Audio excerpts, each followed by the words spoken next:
नमस्कार, आप देख रहे हैं अमर उजाला और मैं हूं प्रेम किशोर। झारखंड में जेपीएससी और जेएसएससी के छात्र के आंदोलन के मुद्दे पर अब कई राजनीतिक दल भी जो है छात्रों को समर्थन देने के लिए खुलकर सामने आने लगे हैं। उसी कड़ी में आजसू भी जो है छात्रों के आंदोलन को नैतिक रूप से समर्थन देने का ऐलान कर दिया है। पार्टी के प्रमुख पूर्व उप मुख्यमंत्री सुदेश महतो ने आज प्रेस कॉन्फ्रेंस कर आंदोलन कर रहे छात्रों के बारे में कहा कि छात्रों की जो भी मांगे हैं वो जायज़ है, क्योंकि ये पूरे जो मामले हैं उसका जो है सीबीआई से ही जांच किया जाना चाहिए, जिससे कि ये पूरी जो है सच्चाई निकल कर सामने आएगी। सीआईडी की जांच जो है सिर्फ खाना पूर्ति है, ये लंबे बस्ते में ये चला जाएगा और इसकी जांच जो है बहुत दिनों के बाद ही इसका कोई निष्कर्ष निकल आता है। लेकिन सीबीआई की जांच होगी तो पूरी जो भी इसमें है, जो भी इसमें संलिप्त है,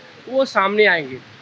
उन्होंने प्रेस कॉन्फ्रेंस में आगे क्या कुछ कहा, आइए सुनते हैं। में खासकर राज्य के जेपीएससी और कर्मचारी चयन आयोग जो हमारा एक जांच के कटघरे में है और न्याय की मांग को लेकर जो छात्र आंदोलित है, मेरा छात्र इकाई खुद इस आंदोलन का हिस्सा है और जो छात्र भी इस पे आंदोलन में है उनको हर तरह से हमारा सहयोग रहेगा, हमारी पार्टी का सहयोग रहेगा और हम चाहते हैं कि उनको न्याय मिले। जो प्रदेश के अंदर में गैर जवाबदेह सरकार के होने का हम लोग हमेशा चर्चा करते आए हैं। आप इन घटनाओं से इस बात को काफी बल मिलता है और मात्र केवल ये सरकार के बारे में आरोप ये लगते थे और ज्यादातर चर्चाएं होती थी कि वह संसाधनों की बिक्री कर रहे हैं, यहाँ का राज्य के संसाधन की बिक्री कर रहे हैं।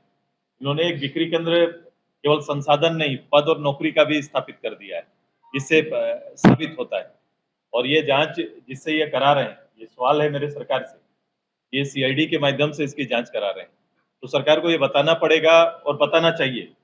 ये बात हम बताएं, हम निकालने डाटा तो बताए सरकार कि आज तक सीआईडी ने किस केस का निष्पादन किया है, आज तक सीआईडी का काम करने का तरीका और केसों का निष्पादन का जो उनका प्रतिशत है वो किस रूप से है, किस रूप से निकाल जिस पर विश्वसनीयता बने। ये हमेशा ये माना जाता है कि जिस केस पर सरकार को आगे जाना नहीं है उस सीआईडी के विभाग को छोड़ देते हैं ताकि वो ठंडे बस्ते पर पड़ जाए।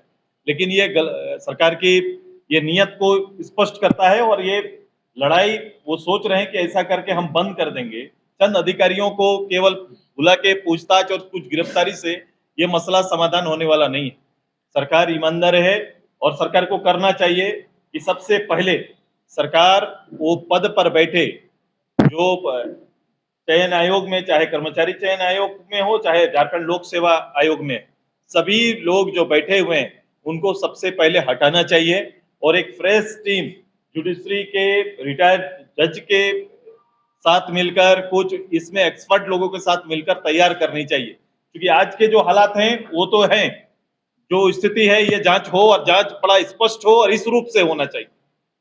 और ये केवल ख्यांगते जी तक या पदे न जो प्रभारी थे उन तक जांच तक सीमित नहीं है, ऐसा कोई एक पदाधिकारी के हिम्मत और बल की बात नहीं है, बल्कि ये एक पूरा ढांचा कहीं ना कहीं सरकार तक पहुंचता है और सरकार के निर्देश अपेक्षित है इस पे, तब जाके इतना बड़ा फैसला या इतना बड़ा कोई घोटाले का सोच सकता है। मैं इस राज्य का भविष्य के बारे में ज्यादा चिंता है। मैं ये चाहता हूं कि आज का पटाक्षेप तो हो और इसको निर्णय तक पहुंचाएंगे। कल का शेड्यूल क्या होगा, कि इसके नाम पर आने वाला 6 महीना होने वाला क्या है, सरकार का आने वाली नियुक्तियां कैसे होगी, पद में कौन आएंगे, कैसे भरे जाएंगे, ये भी जवाबदेही है। और जवाबदेही तो ये होना चाहिए कि सरकार को सामने आना चाहिए।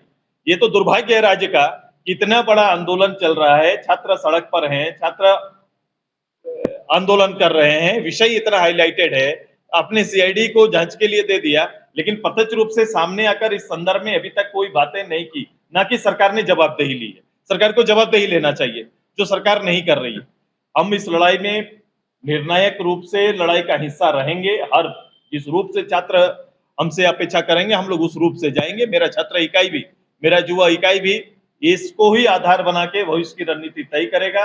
राज्य के अंदर शिक्षा की स्थिति जिसके हमेशा हम लोग मुखर होकर बात किए हैं, परीक्षाएं निष्पक्ष परीक्षा हो और रोजगार और नौकरी के अवसर कैसे बेहतर मिले, ये हमारा एजेंडा के बीच में हम सभी लोग काम करेंगे। नीति में सरोकार रखने वाले लोगों को हम इस जैसे संस्थाओं का नेतृत्व करने के लिए बैठा देते हैं।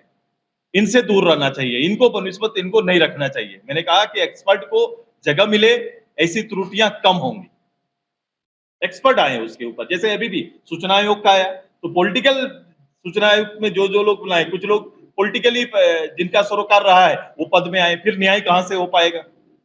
जो न्यायिक पद हैं, जिससे न्याय की अपेक्षा करेंगे, जो पॉलिटिकल प्लेटफॉर्म से अलग हटकर न्याय की जहां अपेक्षा करेंगे या स्वतंत्र रूप से जो इकाई चलना चाहिए, वहां हस्तक्षेप नहीं होना। एजेंसी का जिसने ये यहाँ पर एग्जाम कंडक्ट कराया था, अब समझ लीजिए ये किस तरह से रैकेट उसमें जुड़ा हुआ है। ये सवाल खड़े करते हैं, ये पुख्ता सबूत है। यूनियन के हमारे जो छात्र इकाई है, युवा इकाई के, वो पदाधिकारी हमेशा उनके संपर्क में है, कार्यक्रमों में है और हम जुड़े हुए हैं उनके साथ। रात में भी इस चीज को इन विषयों से हल्का ना किया जाए। लड़ाई हल्का हो जाता है जब हम हल्की बात करते हैं।